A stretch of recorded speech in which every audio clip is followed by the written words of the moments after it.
So imagine a society where to get health care, you would have to go into crippling debt. Now, in this room, you'd probably have to be well into your 70s or older or American to imagine something like that. Imagine a society where you didn't have access to public libraries, that lifeline to all important early literacy, or the place where, as a newcomer to Canada, you might look for your first job. Imagine a society where you had to boil your drinking water. Sadly, thousands of Indigenous Canadians don't have to imagine at all. These are all examples. Urban sanitation, universal health care, public libraries, of social innovation. And we take a lot of these for granted, but they were all once radical ideas.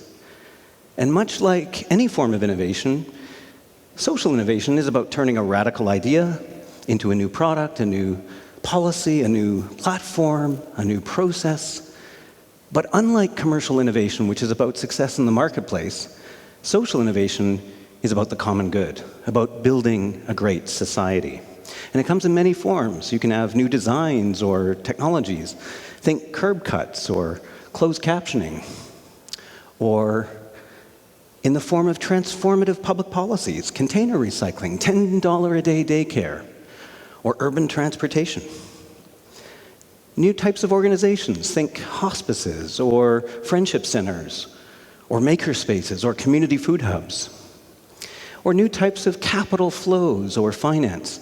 So think about microcredit or co-ops and credit unions, or the new Raven Capital, or the new Foundation for Black Communities. And not all social innovations endure, but those that do tend to change the underlying patterns, structures, and assumptions of broader social systems. And we are awash right now in failing social systems. We have the climate breakdown. We have an affordable housing crisis. We have a drug poisoning crisis. We have youth rates of anxiety and depression that are 6 times what they were a decade ago. We have an infodemic so severe that we think that conspiracy theorists are fit for leadership. We have a biodiversity crisis so severe that we call it the 6th Great Extinction Event. So social innovation isn't just needed, it's an existential imperative. But when we think about commercial innovation, let's take smartphones as an example. We've gone from rotary analog landlines to 5G phones in a matter of a few decades. Now imagine that kind of scale and rapidity of social innovation. It's hard to imagine, right? We're not doing that. So why are we failing?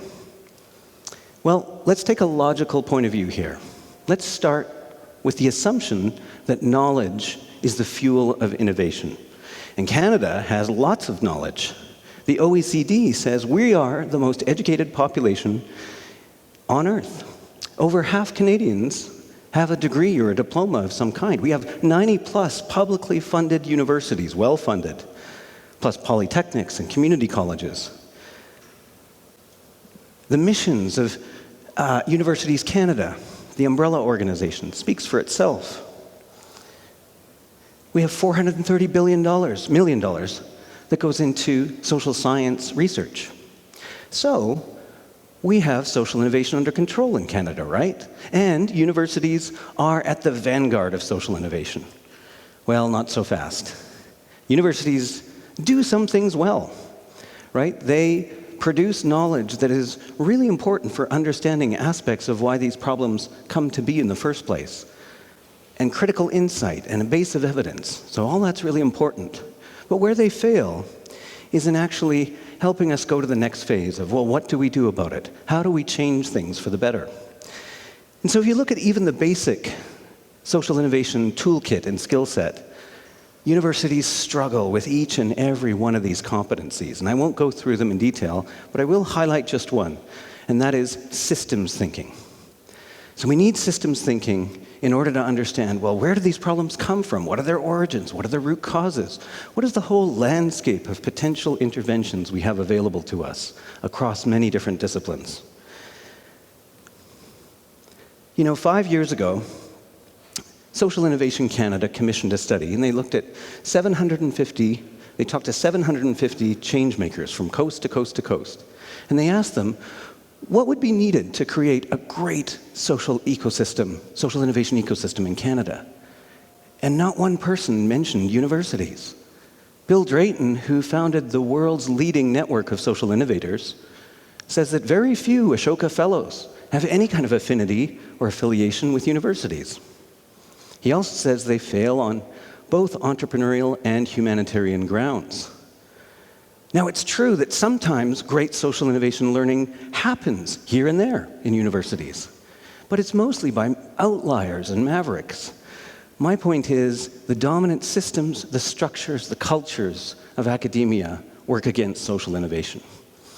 And the reasons are both ancient and modern. So to diagnose this problem, let me invoke the theory of human evolution of the brain. Okay, so we're going to peel back the layers of the brain. And we're going to look at the most ancient part first, the primeval proto-reptilian part. Universities emerged as monasteries in modified form. The first professorate were monks, and they were tailor-made to be cloistered from the outside world, to keep the to and fro of the world away. And in much the same way as a medieval monk would be chastised for wandering too far from the abbey, I've heard socially innovative scholars talk about the community engagement aspect of their work as, quote, career limiting. And next we have the limbic layer, the scientific revolution, the Enlightenment. And this has gifted so much of value to humanity, and it has saved lives, and it's helped us understand the cosmos. But it also contains baggage. Yes, Eurocentric and male-centric, but more importantly, it's reductionist. It's about specialization, almost to the point of fetishization sometimes. And it's about disciplinary boundaries, which are not appropriate to understand a complex world that we're living in. So you take an issue like the opioid crisis. You can't understand that issue through a medical lens, or through a sociology lens, or through an international business and supply chain lens. But you actually need all of those lenses and many more to start to get a handle on that problem. And in the most modern layer, the neocortex, is the post-war North American university, a very specific kind of creature that I like to say is suffering from a kind of corporatism. Now, there's many, many aspects to this, but I'm only going to focus on one, and it's how learning happens, how learning is consumed, how learning is commodified. There are 825 academic journals produced in Canada. Most of those journals are paywalled. They're not open access. So you as taxpayers are paying for the research, and then you have to pay for it at the other end. Now imagine we still have lecture halls filled with as many students as there are audience members here and more, passively consuming facts and figures and wondering which of this information is going to be on the test.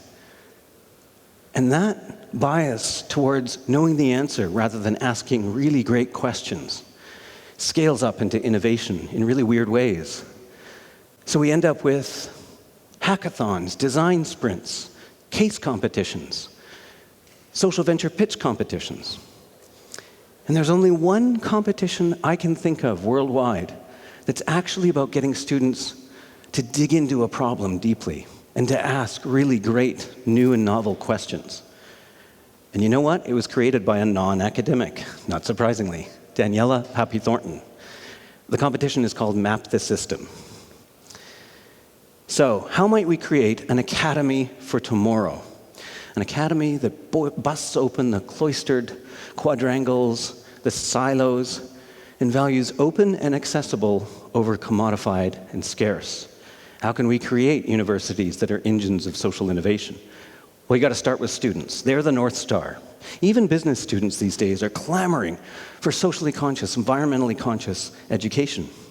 You got to look at real-life examples, and there are many on the ground. Quirky, interesting examples where we're not viewing students as potential future scholars, but actually as change makers. So you look at Brown University in Rhode Island. They invite students to be architects of their own majors. Take a challenge that's keeping you awake at night and build a multidisciplinary program of learning around that. We also need to turn in universities inside out. What does that mean? Well, take change makers, like the speakers here today, and put them in the academy. We need activists in residence, elders in residence, policymakers in residence.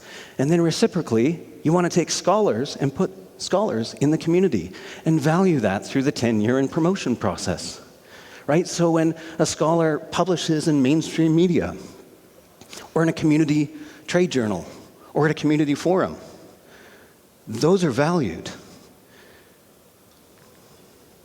Now, I'm an impostor.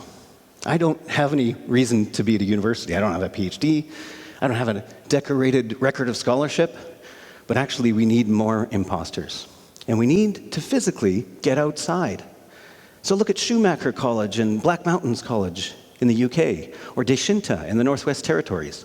Land-based, holistic learning, deeply experiential, getting students in very uncomfortable places so that they can actually learn and make change. We need community capstone courses, programs that build leadership skills and get students out into the community working on complex problems. That's what we try and do with the Catamount Fellowship program at MRU. And we need deep cycle social R&D loops. We spend $43 billion on R&D in Canada, and about a third to a half of that is directly supporting higher education. But I would guesstimate generously 1/100th of that amount goes into anything like social R&D.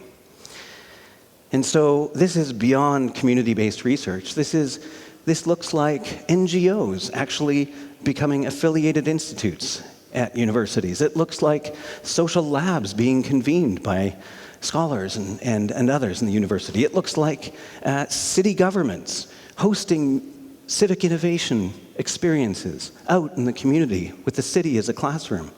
Programs like the Urban Alliance and Vivacity YYC here and City Studio elsewhere.